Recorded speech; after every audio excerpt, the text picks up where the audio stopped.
Hili ni miongoni mwa mabao ya kipekee ambayo yamefungwa katika mechi ya kwanza tu ya ufunguzi wa michuano ya kombe la mataifa ya Afrika kwa maana ya AFCON kwa mwaka 2025 nchini Morocco. Ayoub El Kaabi, nyota wa timu hiyo na mshambuliaji wa klabu ya Olympiacos nchini Ugiriki, alifunga bao hilo likiwa ni bao la pili katika mchezo na bao la ushindi. Hii si mara ya kwanza kwa Morocco kuweza kufunga goli kama hili katika michuano hii ya AFCON. Lakini pia la mara hii limekuwa bao zuri zaidi na bao ambalo limefungwa katika mechi ya kwanza tu.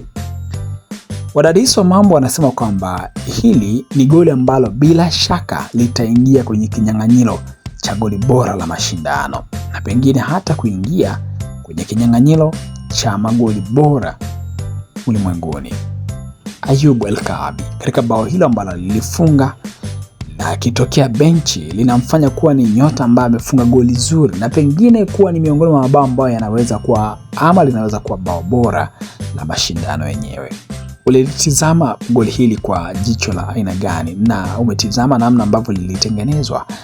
Tuandikie maoni yako. Hii ni Trevor TV, mimi ni Bushi Velasa.